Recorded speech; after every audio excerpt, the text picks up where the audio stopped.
আসসালামু আলাইকুম প্রিয় দর্শক, আশা করি ভালো আছেন আল্লাহর রহমতে। এইমাত্র পাওয়া আবহাওয়া দপ্তর থেকে সবচেয়ে গুরুত্বপূর্ণ খবর। বঙ্গোপসাগরে তৈরি হল ঘূর্ণিঝড় রেমাল, তাণ্ডব চালাতে পারে দুই বাংলায়। ঘূর্ণিঝড়ের জেরে জেলায় জেলায় ভারী বৃষ্টির আশঙ্কা, লণ্ডভণ্ড করতে পারে উপকূলীয় অঞ্চল। দর্শক, ঘূর্ণিঝড় রেমালের অভিমুখ কোন দিকে এবং ঘণ্টায় কত কিলোমিটার গতিতে আসরে পড়তে পারে ঘূর্ণিঝড় রেমাল সম্পূর্ণ জানিয়ে দেব, ভিডিওতে সঙ্গে থাকুন। বঙ্গোপসাগরে সৃষ্ট নিম্নচাপটি দক্ষিণ পশ্চিম ও পশ্চিম মধ্যাঞ্চলের দিকে এগিয়ে যাচ্ছে। এটি আগামী ২৫ মে শনিবার সকালের মধ্যে শক্তিশালী ঘূর্ণিঝড়ে রূপ নিতে পারে বলে জানিয়েছে ভারতের আবহাওয়া দপ্তর আইএমডি। পরের দিন ২৬ মে রোববার সন্ধ্যায় রেমাল নাম নিয়ে ঘূর্ণিঝড়টি বাংলাদেশ ও ভারতের পশ্চিমবঙ্গের উপকূলীয় অঞ্চলে আঘাত হানতে পারে। এ সময় ঘূর্ণিঝড়টির গতিবেগ থাকবে ঘণ্টায় ১০০ থেকে ১২০ কিলোমিটার। স্থানীয় সময় বৃহস্পতিবার ২৩ মে ভারতের আবহাওয়া দপ্তর সর্বশেষ বুলেটিনে এসব তথ্য জানিয়েছে। সংস্থাটি বলেছে, বৃহস্পতিবার সকালে বঙ্গোপসাগরের দক্ষিণ পূর্ব ও তৎসংলগ্ন পশ্চিম মধ্যাঞ্চলের নিম্নচাপটি উত্তর পূর্ব দিকে সরে যাচ্ছে এবং বর্তমানে এর অবস্থান বঙ্গোপসাগরের দক্ষিণ ও পশ্চিম মধ্যাঞ্চলে। আগামী ২৫ মে শনিবার সকালের মধ্যে এটি শক্তিশালী ঘূর্ণিঝড়ে রূপ নিতে পারে।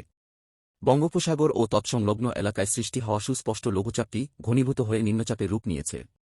শুক্রবার ২৪ মে সকালে আবহাওয়া অধিদপ্তরের ঝড় সতর্কীকরণ কেন্দ্রের উপপরিচালক শামীম হাসান বিষয়টি নিশ্চিত করেছেন।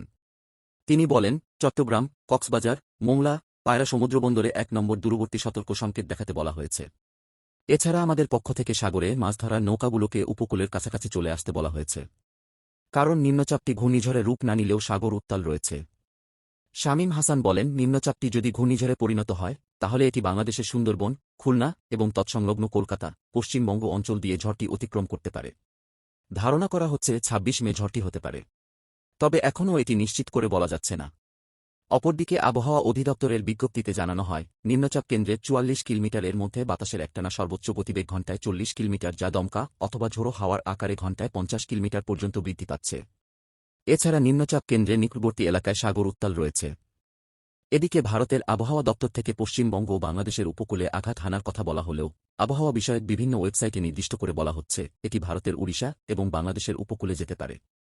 আবহাওয়ার পূর্বাভাস দেয়া সংস্থা ইসিআই এবং এনসিইটি ইঙ্গিত দিয়েছে ঘূর্ণিঝড় রেমাল ওড়িশা উপকূলে আছড়ে পড়তে পারে।